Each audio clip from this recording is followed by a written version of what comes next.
if we analyze, today in the world, there are 100 Islamic channels. Out of which 75 of the channels, they are Arabic channels. Number 2 is Urdu, 10 channels in Urdu. Number 3 is English, maybe 3 channels in English. A few localized channels, a couple of channels in Malay, 1 channel in Bangla, a couple of Persian channels. Overall, 100 Islamic channels.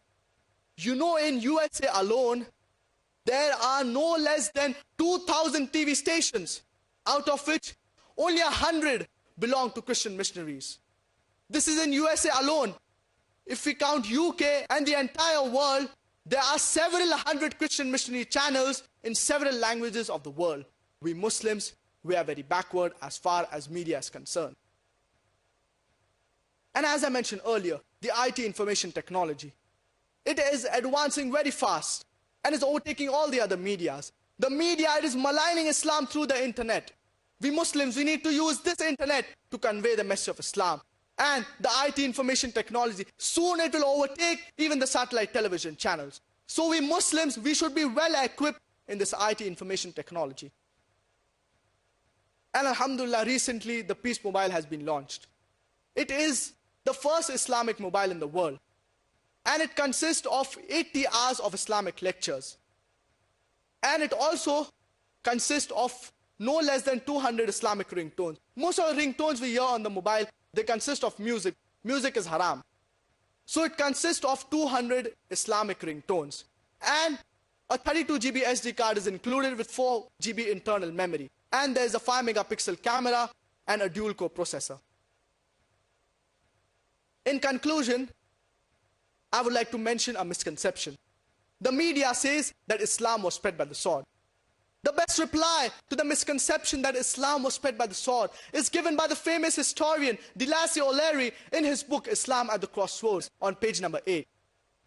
He says that history makes it clear that the legend of fanatical Muslims sweeping across the world, forcing Islam at the point of the sword, is the most fantastically absurd myth that historians have ever repeated. I would like to repeat the statement. Dilacy O'Leary, in his book Islam at the Crossroads, on page number 8, he says that history makes it clear that the legend of fanatical Muslims sweeping across the world, forcing Islam at the point of the sword, is the most fantastic, absurd myth that historians have ever repeated. We Muslims, we ruled Spain for 800 years. We didn't do our job. Later on, the Christian crusaders came and they wiped out the Muslims. There was not a single Muslim who could openly give the adhan, that is a call for prayer.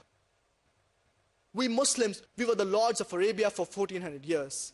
For a few years the French came, for a few years the British came. Yet overall we Muslims, we were the lords of Arabia for 1400 years. If we wanted, we could have converted each and every non-Muslim at the point of the sword. We didn't do it. Today in Arabia, there are 10 million Arabs who are Coptic Christians. These 10 million Arabs who are Coptic Christians, they are giving shahada, they are bearing witness that Islam was not spread by the sword. We Muslims, we ruled India for 1,000 years. India today has more than 80% non-Muslims. If we wanted, we could have converted each and every non-Muslim at the point of the sword. We didn't do it. These 80% non-Muslim Indians, they are giving shahada, they are bearing witness that Islam was not spread by the sword. Which Muslim army went to Indonesia, which has maximum number of Muslims? Which Muslim army went to Malaysia, which has more than 50% Muslims? Which Muslim army went to the east coast of Africa? Which sword? The reply is given by Thomas Carlyle in his book, Heroes and Hero Worship. And he makes Prophet Muhammad, peace be upon him, the number one hero.